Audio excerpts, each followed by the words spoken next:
जहाँ बीजेपी की सरकार नहीं है वहाँ वैक्सीन नहीं मिलेगी, वहाँ टीका नहीं मिलेगा। ये क्लियर करना चाहिए डॉक्टर नड्डा साहब, डॉक्टर हर्षवर्धन जी, देश के प्रधानमंत्री जी, मोदी जी का स्पीच सुना बस, कहा कि जल्दी ही जब टीका आएगा तो घर। अगर आपने हमारे चैनल को सब्सक्राइब नहीं किया है तो आपको यहाँ सब्सक्राइब बटन दिख रहा है, उसे क्लिक करिए और सब्सक्राइब कीजिए और साथ ही साथ बेल आइकॉन को भी क्लिक करिएगा जिससे कि आपको ताजा अपडेट मिलते रहे। हैदराबाद में हालिया बारिश और सैलाब से मुतासरा इलाकों का दौरा करने वाली मरकजी टीम ने आज कारवान के मजलिस रुकन असम्बली, कौसर मोहिउद्दीन की हमरा, नदीम कॉलोनी, बालडी नगर, विरासत नगर वगैरह का दौरा करते हुए घरों को हुए नुकसान का जायजा लिया। इस दौरे में जोनल कमिश्नर परवीनिया, वाटर वर्क्स और बरकी बोर्ड के दफ्तरों के अलावा कॉरपोरेटर्स मोहम्मद नसीरुद्दीन, हारून फरहान और सरगर्म मजलिसी कारकुन भी थे। कौसर मोहिउद्दीन ने मरकजी टीम से ख्वाहिश की कि वो अपनी रिपोर्ट जल्द से जल्द मरकजी हुकूमत को पेश करे ताकि मुतासरीन को फौरी तौर पर इमदाद मिल सके।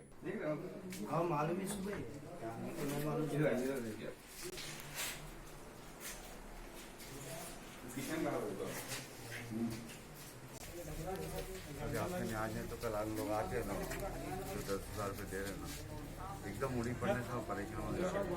दूसरे टीम की एक काम करो, नहीं बोले आप जो लाइन में लगा के घर पे जैसा इंस्पेक्शन कर रहे हैं ऐसा इंस्पेक्शन करते हुए जीएसएमसी के वर्करों को बढ़ा के एक एक जन आके इंक्वायरी करके कमिश्नर बोले 2 टीम को भेजना, ये बड़े में नहीं दे सक रहे, इनको जमा कुंटा भेज दो, उनको भेज देता हूँ दूसरे दिन। रियासत में हफ्ते तवील पुलिस वीक के सिलसिले में तेलंगाना पुलिस एकेडमी में पासिंग आउट परेड मुनक्किद हुई। रियासती वज़ीर दाखिला महमूद अली ने सलामी ली।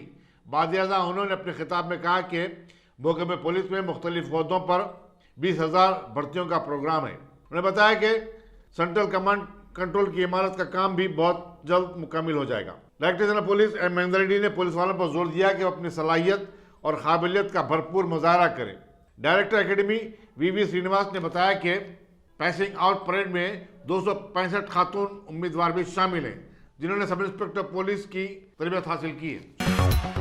5 रुकनी मरकजी टीम जो हैदराबाद में हालिया बारिश के नुकसानात का तख्मिया लगाने आई है, इससे मरकजी व ममलिकती वजीर दाखिला जी किशन रेड्डी की क़यादत बीजेपी के वफ़द ने मुलाकात की। वफ़द ने एक याददाश्त पेश करते हुए शहर के मुख्तलिफ इलाकों में हुए नुकसानात से आगाह किया। रियासती वज़ीर फाइनेंस श्री हरीश राव हल्के दुबक असम्बली के ज़िमनी चुनाव के सिलसिले में अपनी पार्टी की इंतखाबी मुहिम चला रहे हैं। उन्होंने इल्ज़ाम आयद किया कि कांग्रेस और बीजेपी रियासती हुकूमत के खिलाफ झूठा प्रोपेगेंडा कर रही है। चीफ मिनिस्टर के चंद्रशेखर राव मजालिस मकामी को बाख्तियार बनाने के लिए कोशां हैं। उन्होंने इस सिलसिले में म्यूनिसिपल अमेंडमेंट एक्ट की मंजूरी का हवाला दिया। हरीश राव ने कहा कि कांग्रेस और बीजेपी ने अब तक अवाम को बेवकूफ़ बनाया है। 60 साल के दौर हुकूमत में कांग्रेस ने कोई तरीक़ाती काम अंजाम नहीं दिए। उन्होंने आवाम से अपील की कि वो दोनों जमातों कांग्रेस और बीजेपी को मुस्तरद कर दे। కొండమరాజపల్లి పోయే వరకు ఫుల్ మెజార్టీ ఇస్తుండే, లక్ష్మీ గ్రామం అని ఎప్పుడు మన కేసీఆర్ యాద్ చేస్తుండే. సో అట్లాంటి రాజక్కపేటకి ఇలా రావడం నిజంగా నాకు కూడా చాలా సంతోషంగా ఉంది. ఈ తాప మన సోలిపేట సుజాతక్క కూడా మన రాజక్కపేట నుంచే బ్రహ్మాండమైనటువంటి మెజార్టీ ఇచ్చి చరిత్రను తిరగరాయాలని చెప్పి నేను కోరుతా ఉన్నా. ఇవాళ ఒకటే ఆలోచించండి, కాంగ్రెస్ వాళ్ళు బీజేపీ వాళ్ళు వస్తున్నారు. గా ఉత్తమ్ కుమార్ రెడ్డికి మన రాజక్కపేట మీద ప్రేమ ఉంటుందా? గా బండి సంజయ్కి రాజక్కపేట ఎల్లలు తెలుసా, రాజక్కపేట మనుషులు తెలుసా? ఏ మాటగా మాట మన కేసీఆర్ కు రాజక్కపేట మీద ప్రేమ ఉంటుంది తప్ప ఈ కాంగ్రెస్ అనుకో బీజేపీ అనుకో ఉంటుందా అక్క? మీరు ఆలోచించండి. ఇవాళ ఆనాడు కేసీఆర్ ఉండగా వాగు మీద 3 చెక్ డ్యాములు కడితే ఎంత బ్రహ్మాండంగా నీళ్లు పోతా ఉంటే కడుపు నిండినట్టు అనిపించింది. ఆ చెక్ డ్యాముల మీద మద్దళ్ళు దుంకుతా ఉంటే రాంగా చూస్తే. ఇవాళ నేను మీ అందరినీ కోరేది ఒక్కటే, ఆనాడు దుబ్బాక నియోజకవర్గంలో ఉన్ననాడు చెరుకు ముత్యం రెడ్డి గారు సహకరించలే. ఈ 11 ఊర్లు సిద్దిపేటలో ఉంటే ఈ 11 ఊర్లకు మంచినీళ్లు తెచ్చి అందరికంటే మొదలు కేసీఆర్ నీళ్లు దాయిపించిండా లేదా? ఆనాడు అదే దుబ్బాకలోని మిగతా గ్రామాలకు ముత్యం రెడ్డి నీళ్లు తెచ్చిండా? కానీ మన 11 ఊర్లకు మాత్రం మంచి నీళ్లు తెచ్చి ఇంటింటికి నల్లా పెట్టి మనందరికి నీళ్లు తాగించింది మన కేసీఆర్ కాదా? ఇవాళ మరి మళ్ళా మన ముఖ్యమంత్రి అయినాక కేసీఆర్ గారు ఇవాళ తెలంగాణ అంతా నీళ్లు తాగిపించిండు. ఆ రోజు ఎమ్మెల్యేగా మన రాజక్కపేటకు మన 11 ఊర్లకు మంచినీళ్ళ కష్టాలు తెచ్చిండు. ఇవాళ రాష్ట్ర ముఖ్యమంత్రిగా తెలంగాణ ప్రజల కష్టాలు దించిండు మన కేసీఆర్. నేను మా అక్కలు చెల్లెలందరినీ కోరుతున్నా, కాంగ్రెస్ చేతిలో ఏమీ లేదు, గల్లీలో లేదు, ఢిల్లీలో లేదు. కాంగ్రెస్ ఓటేయడం అంటే మోరీలు వేసినట్టే అవుతుంది. కాంగ్రెస్ ఉండగా రాజక్కపేటలో ఏముండనో నాకంటే ఎక్కువ మీకే తెలుసు. కాలిపోయిన మోటార్లు, పేలిపోయిన ట్రాన్స్ఫార్మర్లు, దొంగ రాత్రి కరెంట్ వస్తుండే బాయికాడ మన భర్తలు, మా రైతన్నలు రాత్రిపూట కరెంటు పెట్టపోయి పాములు గుట్టి, తేళ్లు గుట్టి, కరెంటు షాకులు కొట్టి పోలీస్ కాల్పుల్లో చనిపోయిన రోజులు మనం మర్చిపోలేదా? మనం మర్చిపోతామా? దయచేసి ఆలోచించండి. అంటే ఈరోజు కాంగ్రెస్ వాళ్ళు ఉండగా ఎట్లాంటి కరెంట్ ఉండే, ఇవాళ ఎట్లా కరెంట్ ఉన్నది.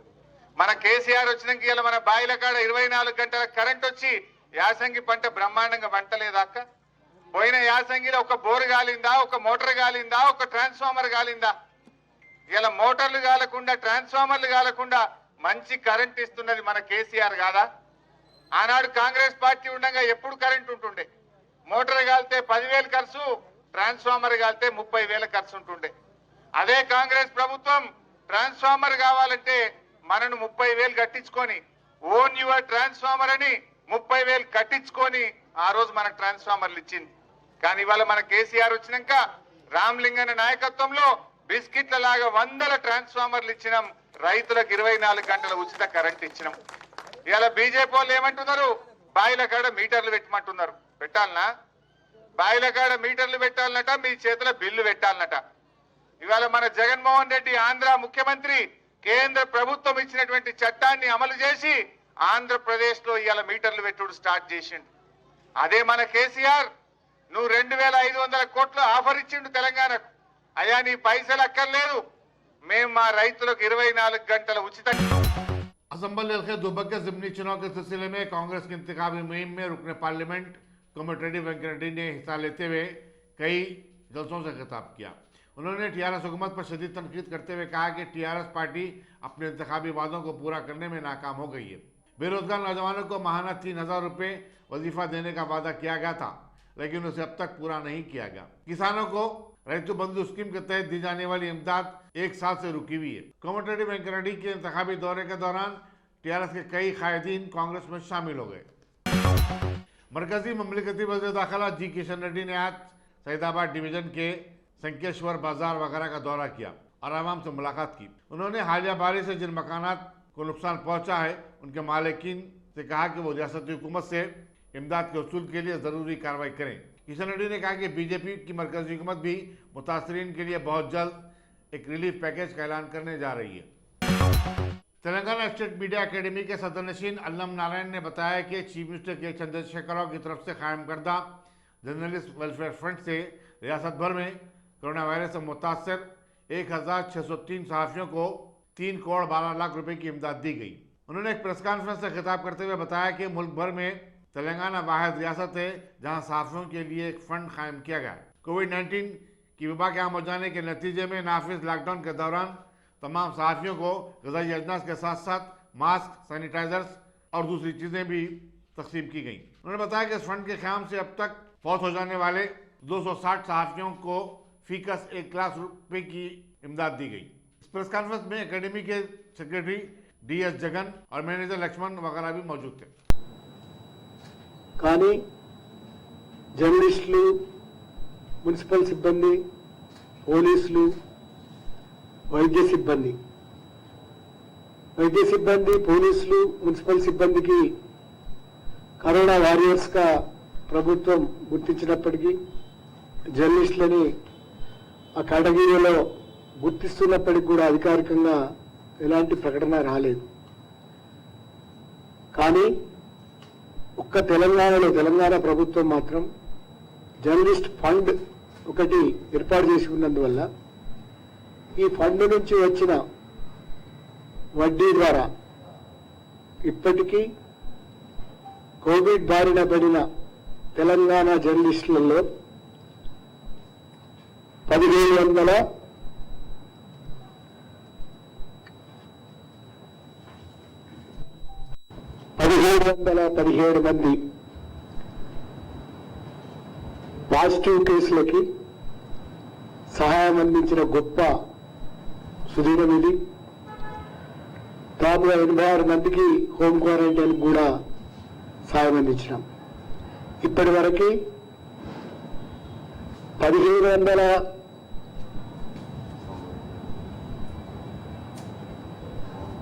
పైబడిన జర్నలిస్టులలో అందిన సహాయం పాజిటివ్ కేసులకి 3,03,40,000 రూపాయలు.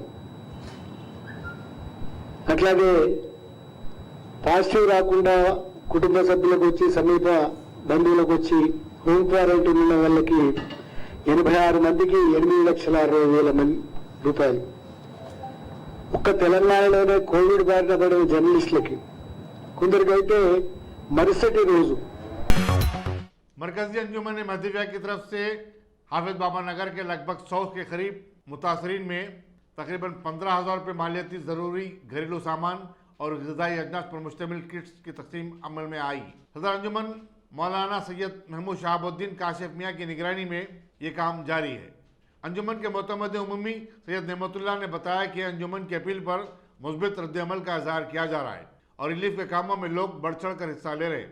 उन्होंने मीडिया को मज़ीद तफसीलात से आगाह करते हुए बताया कि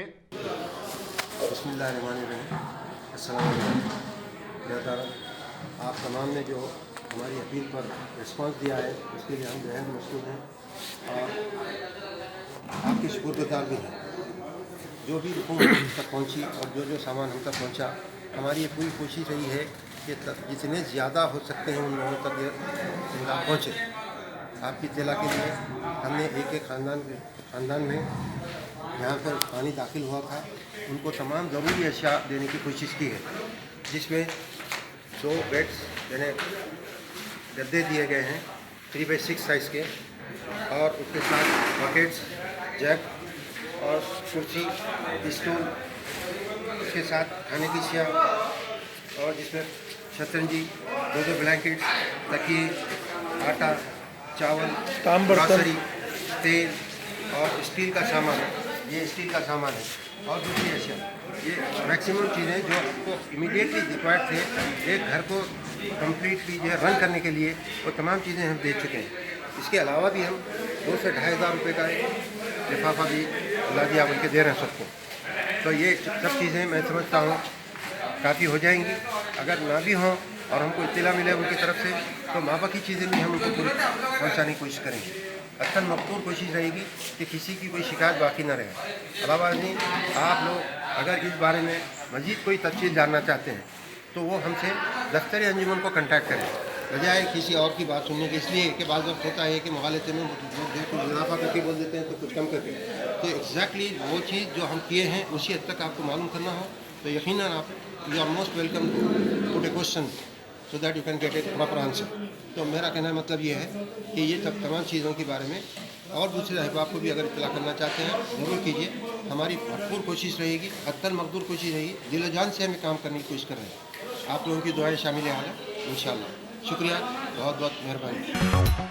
नवरात्रि और बदकमा फेस्टिवल तेलंगाना रियासत के त्यौहार का एक हिस्सा है जो सदियों से मनाया जा रहा है। बीजेपी ने सईदाबाद में 4थी मरतबा भी इस साल इसका एहतमाम किया। मकामी खवातीन की बड़ी तादाद इसमें हिस्सा ले रही है। बीजेपी के मकामी लीडर रविंद्र रेड्डी ने बताया कि रंगारंग और नए कपड़ों में मलबूस खवातीन इस प्रोग्राम में हिस्सा लेते हुए रात देर तक रक्स कर रही हैं। रियासती वजीर एनिमल हस्बेंड्री तलसानी श्रीनिवास यादव ने मूसाराम बाग डिवीज़न के मुख्तलिफ इलाकों का दौरा किया। हालिया बारिश के मुतासरीन में 10-10 हज़ार रुपये की इमदाद की तकसीम की। इस मौके पर जोनल कमिश्नर अशोक सम्राट और कारपोरेटर्स भी मौजूद थे। शहर में हालिया बारिश के तूफान से परेशान हाल लोगों की मदद के लिए रियासत के सनतकार, ताजरीन, फिल्मी अदाकार व दीगर उमड़ पड़े और सीएम रिलीफ फंड में अतिया दिए। चेयरमैन अलाइड ब्लिंडरीज और डिस्टिलरीज किशोर छाबरिया ने चीफ सेक्रेटरी सुमेश कुमार से मिलकर 1 करोड़ का चेक दिया। अतिया देने वाले दूसरे लोगों में यूनाइटेड ब्रीवरीज के मुरलीदारान, मलिक अर्जुन गौड़ और सुधाकर रेड्डी शामिल है। हैदराबाद के दौरे पर आई हुई मरकजी टीम ने आज असम्बली अलखे एलबी नगर के इलाके जात नागोल, बंदलागोड़ा, राजा राजेश्वरी कॉलोनी और हयात नगर का दौरा किया। टीम ने मकामी लोगों से बातचीत की। लोगों ने बताया कि कई मकानात में 6 फीट पानी दाखिल हो गया था, जिससे काफी माली नुकसान हुआ है। मरकजी टीम के अरकान ने नागौल और बंदलागुड़े में लबालब हो जाने वाले तालाबों के बारे में मालूमात हासिल की। वाज़ेह रहे कि मरकजी टीम ने कल अपनी आमद के फौरी बाद चीफ सेक्रेटरी से मुलाकात की थी और फिर चंदनगुट्टे के मुख्तलिफ इलाकों का दौरा किया था। मरकजी टीम ने सिद्दीपेट जिले का दौरा किया, जहां पर कलेक्टर वेंकट राम रेड्डी ने उन्हें नुकसान से मुतालिक रिपोर्ट पेश की। पुलिस वीक की मुनासिबत से साइबराबाद पुलिस के कमिश्नर वीसी सजनार ने ड्यूटी अंजाम देने के दौरान मर जाने वाले IPS officer C Umesh Chandra और कांस्टेबल ईश्वर राव के अरकान खानदान से मुलाकात की और उनकी खबरगिरी की। उन्होंने इन दोनों अहदेदारों के खानदानों को मौके में पुलिस की तरफ से हर मुमकिन मदद का यकीन दिलाया। उनके हमरा deputy commissioner police Shamshabad Prakash Reddy, deputy commissioner traffic Vijay Kumar, deputy commissioner crime Rohini Priya Darshani और दूसरे भी मौजूद थे। तेलंगाना में गुज़िश्ता 24 घंटों के दौरान 1421 कोविड-19 केसेस दर्ज होने के बाद मुतासरीन की तादाद 2,29,000 हो गई है, जबकि 6 अमवात के बाद मरने वालों की तादाद 1,200 बतलाई जाती है। रियासती महकमे सेहत के मुताबिक चाहरशंबा और जुमेरात के दरमियान 38,784 कोविड-19 टेस्ट किए गए हैं। इस तरह अब तक पूरे रियासत में 4 लाख के ऊपर कोविड-19 टेस्ट किए जा चुके हैं। बिहार में आवाम को मुफ्त कोविड-19 वैक्सीन सरबराह करने मरकजी वज़ीर फाइनेंस निर्मला सीतारमन के ऐलान पर शदीद रद्दमल का ज़ाहिर किया जा रहा है। शिवसेना के MP संजय रावत ने बीजेपी पर तीखा हमला करते हुए पूछा कि बीजेपी हुकूमत सिर्फ बिहार को क्यों मुफ्त वैक्सीन फराहम कर रही है, दूसरी रियासतों का क्या कसूर है, उन्हें इससे क्यों महरूम रखा जा रहा है। संजय रावत ने कहा कि बीजेपी बिहार के इलेक्शन को लेकर इस कदर गिर चुकी है कि वो इस किस्म के बेहुदा ऐलानात कर रही है। हिंदुस्तान में वैक्सीन ईजाद होने के बाद उस पर तमाम रियासतों के अवाम का हक होगा और ये सबको मुफ्त सरबराह किया जाना होगा। जहाँ बीजेपी की सरकार नहीं है वहाँ वैक्सीन नहीं मिलेगी, वहाँ टीका नहीं मिलेगा। ये क्लियर करना चाहिए डॉक्टर नड्डा साहब, डॉक्टर हर्षवर्धन जी, देश के प्रधानमंत्री जी, मोदी जी का स्पीच सुना पर कहा कि जल्दी ही जब टीका आएगा तो घर घर तक कैसा टीका मिले इसे यंत्रणा बनाएंगे। लेकिन अब कोई नई सिस्टम बना रहे हैं पॉलिटिकल, जहाँ बीजेपी की सरकारें होगी, जहाँ बीजेपी को ही वोट जाएगा उनको ही वैक्सीन या टीका मिलेगा। ये थोड़ा सा संशोधन का विषय है। कोई राजनीतिक दल डिस्क्रिमिनेशन करेगी, जो हमें वोट नहीं देता है उसे वैक्सीन नहीं मिलेगी, सिर्फ हमें वोट देता है उसको वैक्सीन मिलेगी। ये तो एक क्रूरता है, निर्गुणता है। और बिहार में अगर किसी पार्टी के किसी लोगों ने बीजेपी को वोट नहीं दिया, जिससे पार्टी को वोट दिया, तो उनको वैक्सीन नहीं देंगे। देखो ये जो बयान है तो उसमें जो आया है, चाहे अभी मध्य प्रदेश में भी यही कहा है, तो क्या देश को बांटने की तैयारी चल रही है वैक्सीन के नाम पर। पहले जात और धर्म के नाम पर हम बांटते थे और वैक्सीन के नाम पर हम बांट रहे थे। गुज़िश्ता 24 घंटों के दौरान मुल्क में कोविड-19 के 54,360 नए केसेस दर्ज हुए हैं। इस तरह जुमला मुतासरीन की तादाद 77,61,312 हो चुकी है। मरकज़ी वजारत सेहत ने बतलाया कि इसी मुद्दत के दौरान 690 नई अमवात होने के बाद मरने वालों की तादाद 1,17,306 हो गई है। मुल्क में इस मर्ज से सेहतियाब होने वालों की शरह 19.53% है। Indian council of medical research ने बतलाया कि मुल्क भर में कल जुमेरात को 14,82,722 कोविड-19 टेस्ट किए गए। इस तरह अब तक 10,13,085 से ज़्यादा अफराद के टेस्ट किए गए हैं। कोविड-19 के नतीजे में नाफिज लॉकडाउन के बाद सयाहत को फ़रोग देने खलीजी शहर दुबई में एक फाउंटेन जमरा इलाके में बनाया गया है, जो कि दुनिया का सबसे बड़ा फाउंटेन समझा जाता है। ये फाउंटेन 14,366 मुरब्बा फीट का अहाता करता है। कल एक रंगारंग तकरीब में उसे आवाम के मुशाहिदे के लिए खोल दिया गया।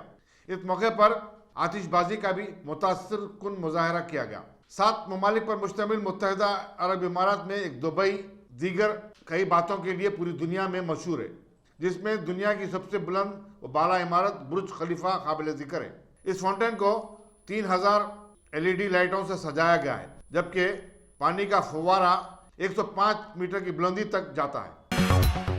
अमेरिकी जॉन हॉपकिंस यूनिवर्सिटी के मुताबिक दुनिया भर में कोरोना वायरस के मुतासरीन की तादाद 4,15,00,000 हो गई है, जबकि मरने वालों की तादाद 11,35,880 बतलाई जाती है। पूरी दुनिया में सबसे ज़्यादा मुतासरा होने वाला मुल्क अमेरिका में कोविड-19 के मुतासरीन की तादाद 84,04,440 तक जा पहुंची है। दूसरी तरफ मरने वालों की तादाद 2,23,000 के करीब पहुंच चुकी है। हिंदुस्तान बदस्तूर दूसरे नंबर पर है, जबकि 15 शदीद तौर पर मुतासरा मुल्क में Brazil, Russia, UK, Argentina, Colombia, South Africa, Italy, France वगैरह शामिल है।